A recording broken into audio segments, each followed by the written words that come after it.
Chapter 1, The Story of Chemistry. In this chapter, we'll learn the basic calculations used in chemistry, such as scientific notation and unit conversions. Before we learn about the calculations, we first need to know the scientific methods. The 20th century saw many advances in our understanding of nature, especially the characteristics of matter. What is the matter? Matter is the tangible material that makes up everything in the universe. The smallest unit of matter that cannot be broken down, it is called an atom, with an exception of in a nuclear reaction. Understanding the atom led to the creation of the first nuclear bomb and the end of World War II. The picture on the lower right shows an imprint of a vial handle caused by the blast at Hiroshima in 1945. Should countries use nuclear energy? Is the power from nuclear energy worth the risk? Or who should decide if a country uses nuclear energy?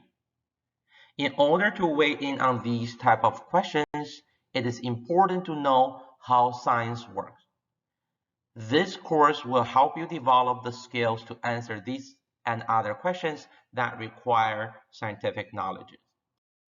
Advances in our understanding of matter were made using the scientific method. It is the general approach used for scientific experimentation worldwide. Each scientist addresses only a small part of a larger problem.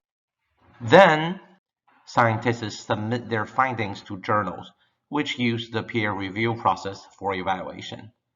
Let's take a look at the process.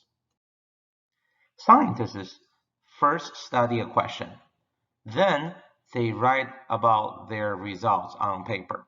They submit the paper to the editor of a journal, and then the paper is subject for peer reviewing system. The peer reviewer rated the article and then gave feedback to the editor. As you can see, there's no direct interaction between the scientist and the reviewer. Everything just kind of goes through the editor. So once the comment back to the editor, there are two ways to go.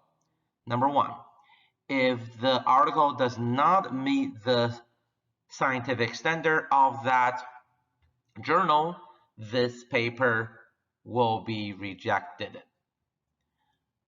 The second way would be the paper go back to the scientist for revision and resubmission.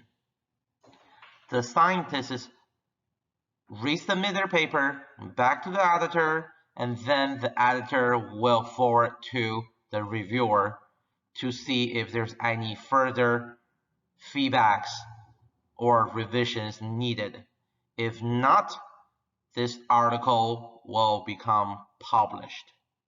Or this process will go back with another revision and resubmission and go back to the reviewer. So this process in here are repeated multiple times until either they meet the scientific standard to be published or until it's rejected.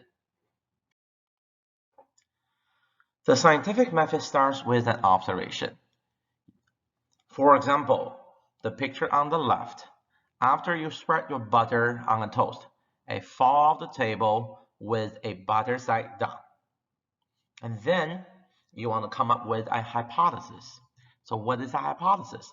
A hypothesis is the initial best guess. So it's only a guess, okay, about your observation that can be tested by an experiment. So it have to be able to test it, okay? If you come up with something that cannot be tested, it is not considered as a scientific hypothesis. So in this case, you're going to hypothesize that the toast always falls butter side down. A hypothesis is followed by experiments. You're going to create a set of experiments to test your initial hypothesis. Experiments are used to collect data. Your data reveal a number of different facts about buttered toast falling from a table. Following the experiment and the data collection, a theory is proposed. A theory is a detailed explanation of the experimental results. In this case, your theory may be that a table height determines how many times the toast flips over on its journey to the floor, and this whether it falls bottom side up or down. A theory can never be proved. Scientists use models as a way to represent reality and understand nature. As shown in the picture above, it is a protein structure. Each ball in this computer model represents an atom. Computer models allow scientists to perform experiments completely on a computer instead of in the laboratory. Molecules are extremely small, such as the water molecule in the glass below. They are about 7.9 times 10 to the 24th molecules of water in the glass. In the science world, a very large or very small numbers are represented by using scientific notation. To write 457,000 in scientific notation, we move the decimal point so that we get a number between 1 and 10. Next, we express the number of places we move the decimal as 10 raised to a power.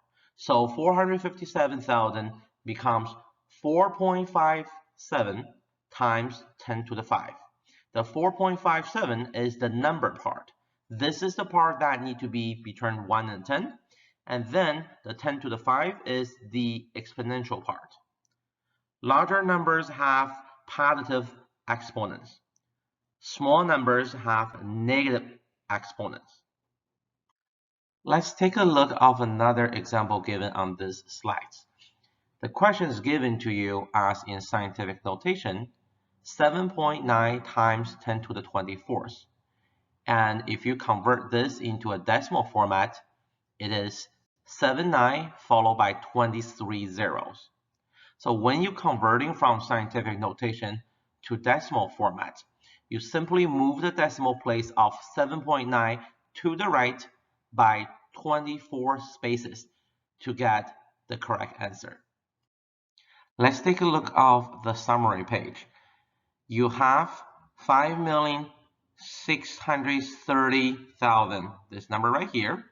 If I'm asking you to convert this number into a scientific notation, you first find the decimal point, okay? You're going to move this decimal point once, twice, 3 times, 4 times, 5 times, and 6 times to get a number between 1 and 10, remember? So your number part is equal to 5.63. Because you move the decimal place 6 spaces, therefore your exponent part is equal to 10 to the power of 6. Because you're converting a large number into an exponent, therefore is a positive exponent, okay? On the other side, if you have a really small number such as 0.000001522, if I'm asking you to put this number into a scientific notation, you first locate where the decimal place is.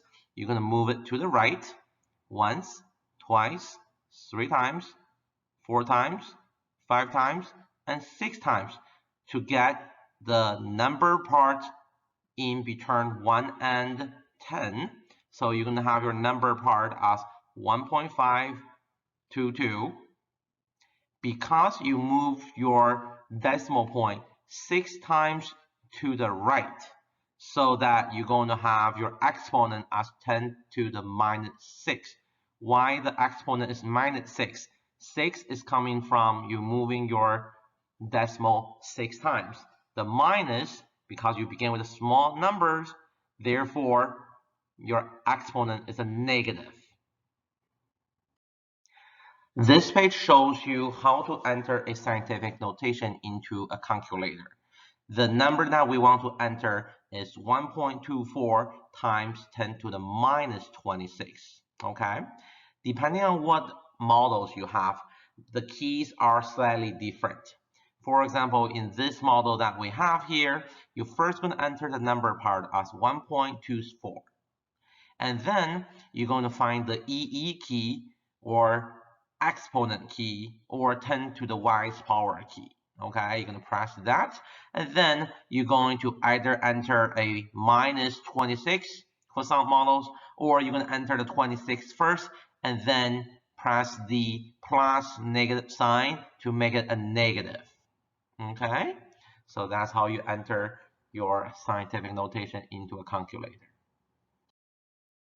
As you already know from the course introduction, that 10% of your overall grade is from the discussion section in Canvas. They are discussion topics listed under the discussion forum.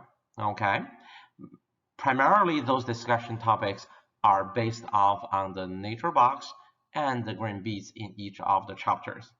I am including the slides of each of these just for your information. But I am not going to go over these. They are just fun scientific readings for you to expand your knowledge.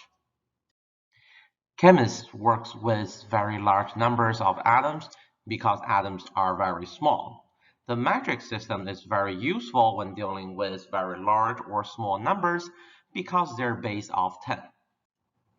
For example, as the picture showing to the right, the diameter of each hexagon on the left obtained with scanning tunneling electron microscope is 3 times 10 to the minus 10 in meters. However, the diameter of the honeybee combs on the right side is 0.005 meters. The metric system is based on multiples of 10. In order for you to use the metric system, you need to have a base unit of any physical quantity. So the table on the right-hand side shows you the most common physical quantities with their base unit and abbreviations. Let's take a look at them.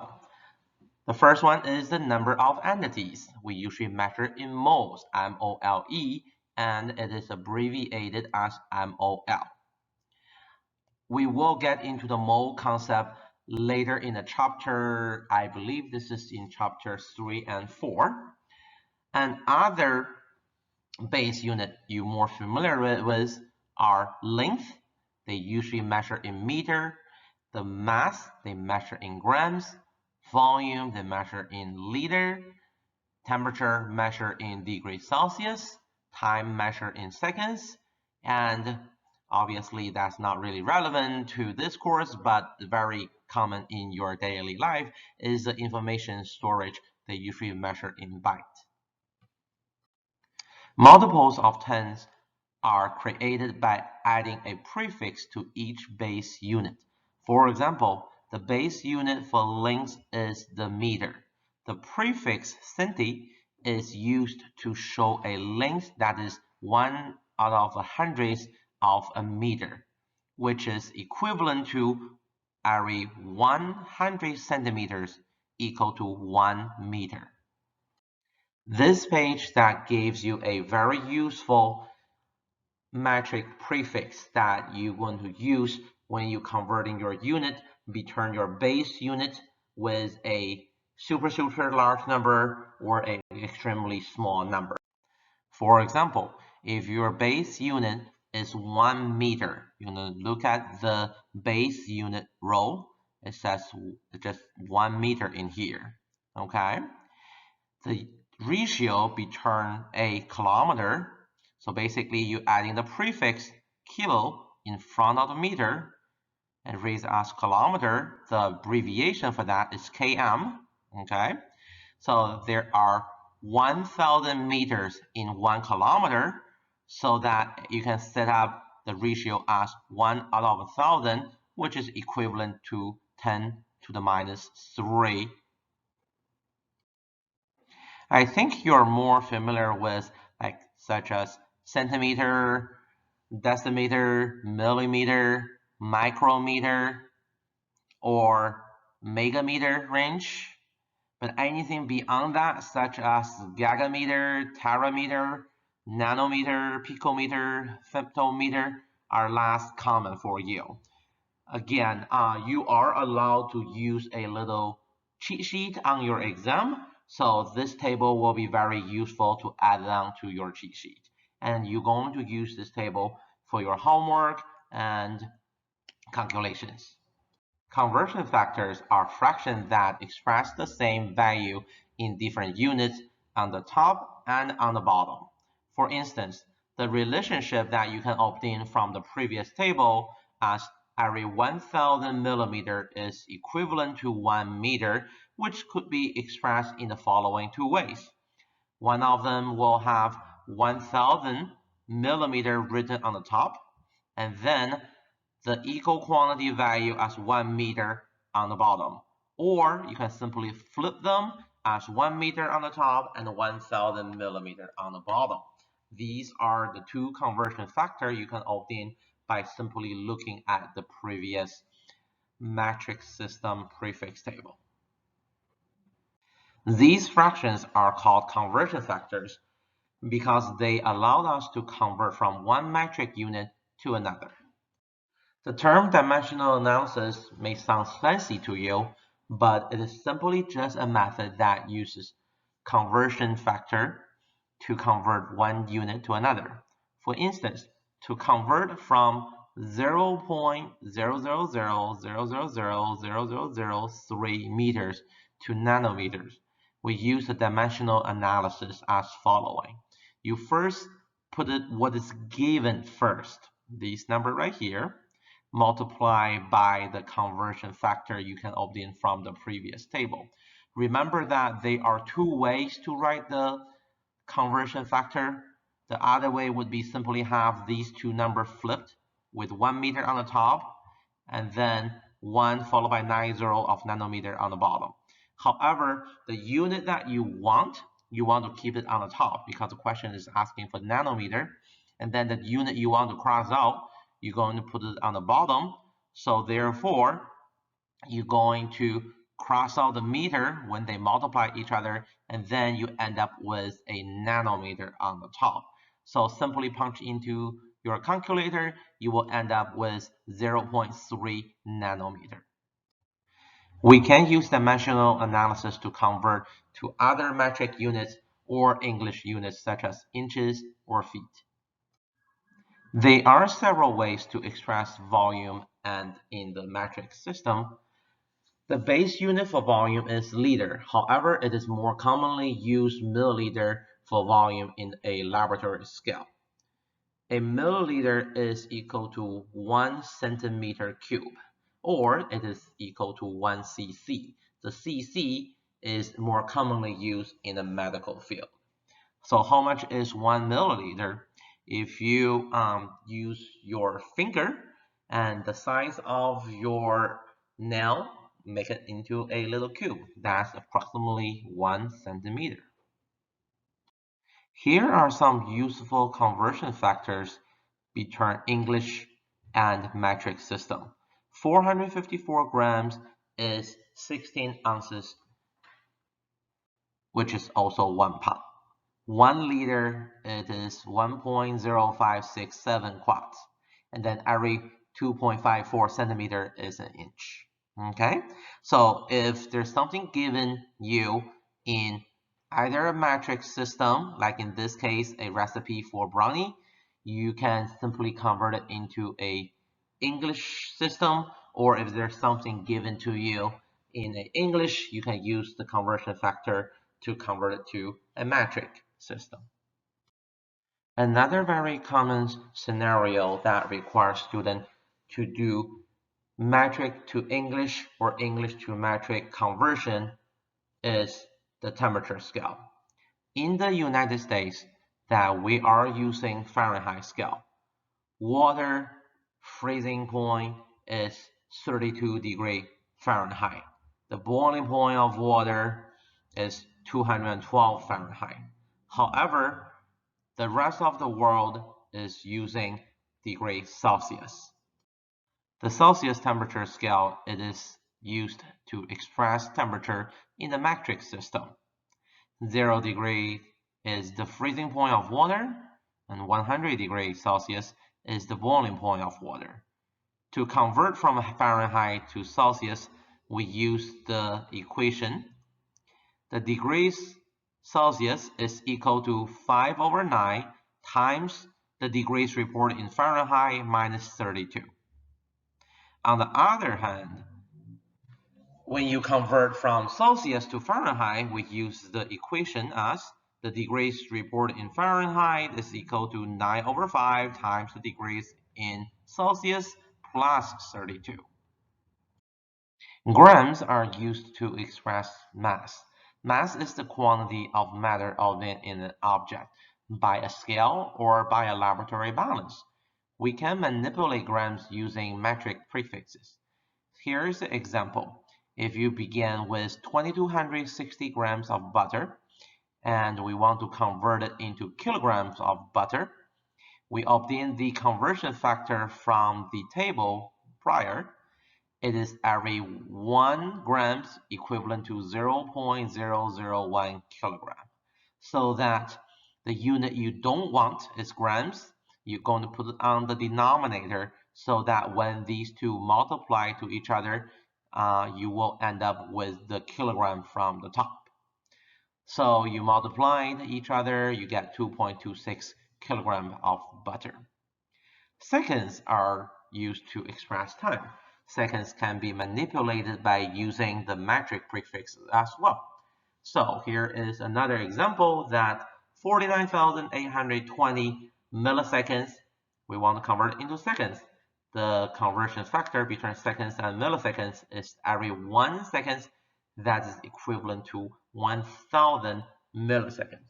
Since we want to get rid of the milliseconds, you're going to put 1,000 milliseconds on the denominator and then leave the 1 second, the unit you want, as the numerator. When they multiply each other, you will end up with 49.82 seconds. The last topic we're going to cover in this chapter is the precision and accuracy. Scientists use the precision and accuracy of a measurement to determine the worth and quality of the data. Precision refers to the closeness of the measured values to one another. Accuracy refers to how close a number is to an accepted standard value. So let's take a look at the example below. In the target A, we see 4 dots that are really close to each other. So we're going to say that they have such a high precision, or we say it is very precise. In B, although the dots are not at the center of the target, but they are fairly good, so we're going to say that they are having a good accuracy. They are close to the accepted standard value. C would be the best choice in precision and accuracy because all the dots are really close to each other and right at the center of the target. And then D, your dots are very randomized. They are all over the place, meaning that it has such poor precision because they're not close to each other, nor accuracy because they're not right at the center of the target. Once again, this is the green beat. This is just for your information. I'm leaving here in the future slides. Once I encounter these pages, I will just skip it and jump to the next page.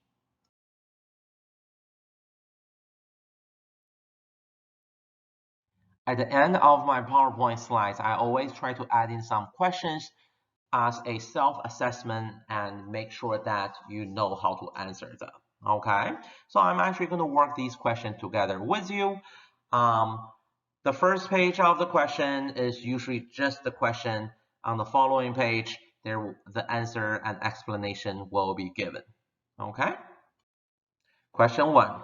Which part of the scientific method is an initial best guess about some question concerning nature? A. Experiment. B. Hypothesis.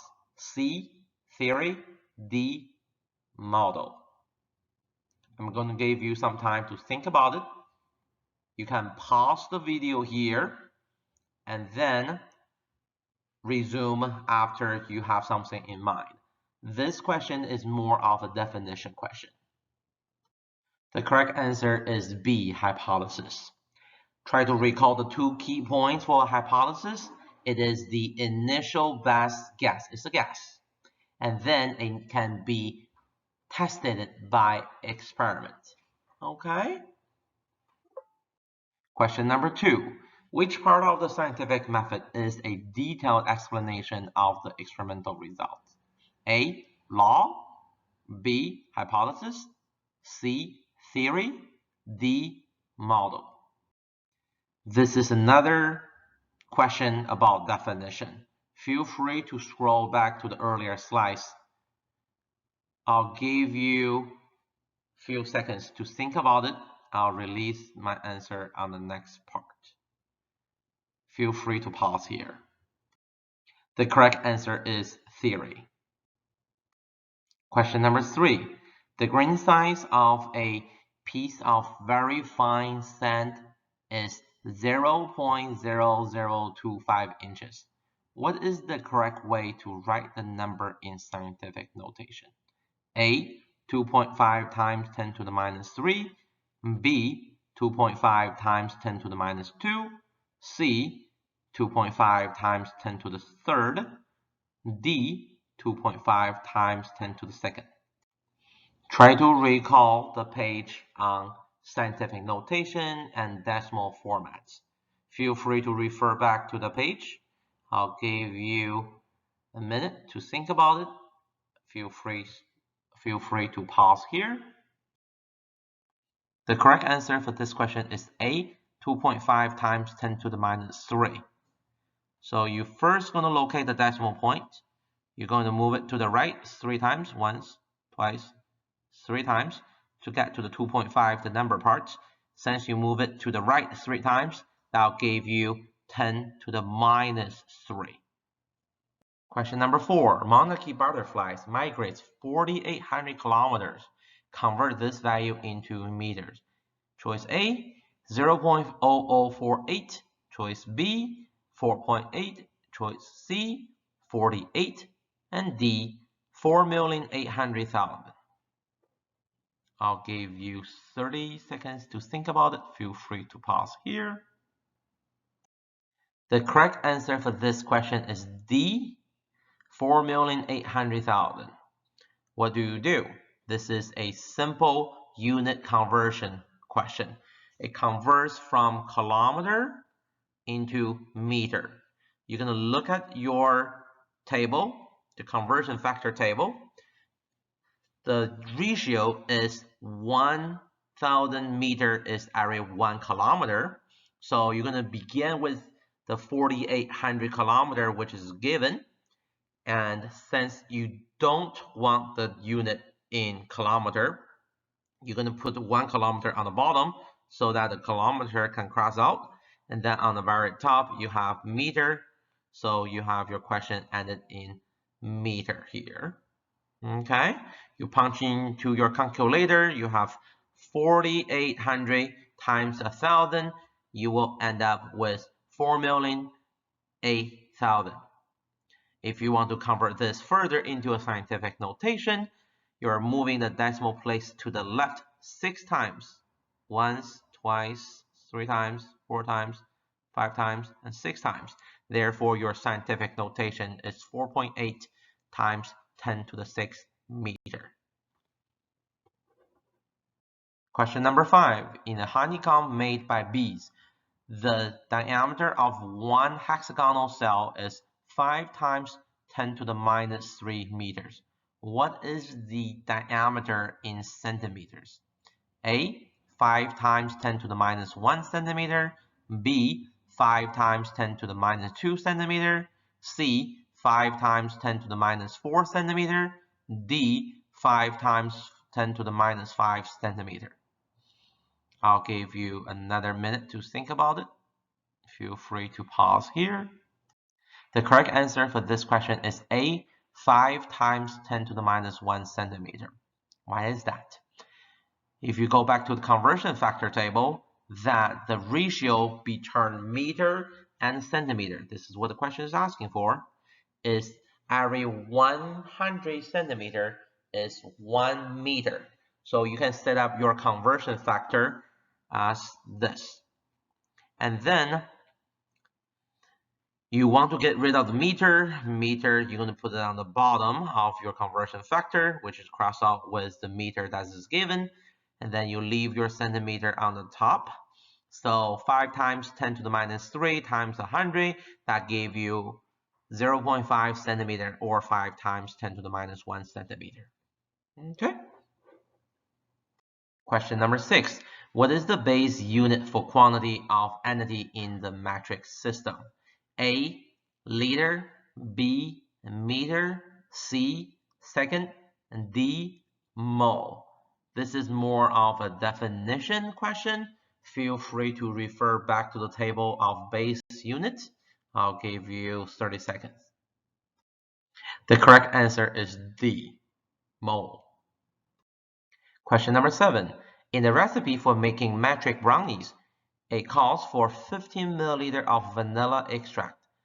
The baker wants to convert the value into liters. What is the correct conversion factor that the baker should use to do this conversion? A, 1000 liter per 1 milliliter. B, 1000 milliliter per 1000 liter. C, 1 liter per 1000 milliliter. And D, 1000 milliliter per liter. Again, you would need to have the conversion factor table once again. I'll give you 30 seconds to think about it. You can feel free to pause here. The correct answer for this question is 1 liter over 1000 milliliter. Why D is wrong? Well, the question asking you to convert from milliliter to liter, right? If you're setting up your answer as 15 milliliter, you're going to put milliliter on the bottom and liter on the top to get rid of the milliliter, and you end up with liter as the question is asking for. Therefore, you're going to fill in every 1 liter is equal to 1000 milliliter. That's why it is your choice C. Question number 8. If a hummingbird flaps its wings 50 times each second, how many times does it flap its wings in 1 hour? A, 3000, B, 5000, C, 7200, D, 180,000. This is a unit conversion question. What is the term? Dimensional analysis, the fancy term. Okay, so I'll give you some time to think about it. Feel free to pause here. The correct answer is D, 180,000. What do you do? From the question given, it is 50 times each second.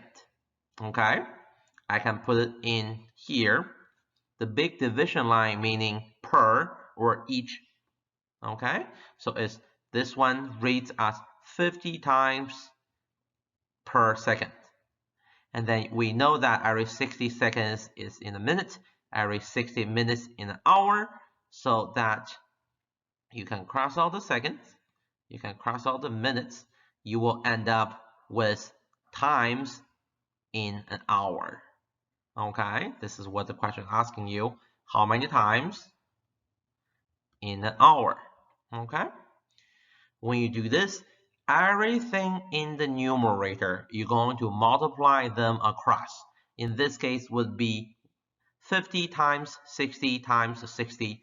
That's how you like to punch it into your calculator to get the correct answer as 180,000 times per hour. Okay, or 1.8 times 10 to the 5 times per hour in a scientific notation. Just a little bit on that. If you have anything on the bottom, then you're going to divide them across when you have these dimensional analysis set up. However, in this case, everything is 1, so you don't really have to do anything. Question number 9. The hottest air temperature recorded at Death Valley, California was 134 Fahrenheit. What is the temperature in degrees Celsius? A. 74 degrees Celsius, B. 57 degrees Celsius, C. 10 degrees Celsius, and D. 184 degrees Celsius. This is a conversion problem that you need to use a formula. If you don't remember the formula, feel free to look it back in my previous slides. I'll give you a minute, and before I release the answer, feel free to pause here. The correct answer for this is B, 57 degrees Celsius. The formula that you are using is 5/9 times the Fahrenheit minus 32 to give you the degrees in Celsius. So you simply just plug in 134 into the Fahrenheit, minus 34 times 5 divided by 9, that gave you 56.7. If you rounded, that'll give you 57. Okay? Question number 10. The actual mass of a piece of metal is 5.0 grams. Which group of students measured the mass of metal with the highest accuracy, and which group measured the mass with the highest precision? Group A measurements are 4.5, 5.0, 6.5, 5.3 grams. Group 2 measurements are 4.5, 4.6, 4.5, 4.6 grams. Group 3 measurements are 4.8, 5.2, 5.0, 4.9 grams. Group 4 measurements are 3.5, 5.5, 7.5, 4.8 grams. Your choices are A. Group 2 was the most accurate and Group 4 was the most precise. B. Group 3 was the most accurate and Group 1 was the most precise. C. Group 2 was the most accurate and Group 3 was the most precise. Choices D. Group 3 was the most accurate and Group 2 was the most precise. I have the precision and accuracy little diagram here for you. Hopefully you can recall the definition of precision and accuracy. Okay, remember, accuracy is how close your value to the true value, and precision is how values are close to each other. Okay, so I'll give you some time to think about it, and you can pause here. The correct answer for this question is D. Group 3 was the most accurate and Group 2 was the most precise. Okay, again, Group 2, as you can see, the numbers are 4.5, 4.6, 4.5, and 4.6. They're really close to each other, therefore they're more precise by definition. Precision, once again, measures how measurements are close to each other. Okay, and then Group 3's number are 4.8, 5.2, 5.0, 4.9. Remember that the actual mass is given to you right here. It's 5.0. You want to find a set of data that's really close to 5.0. So therefore, Group 3 meet the requirement. It has the most accuracy, or the most accurate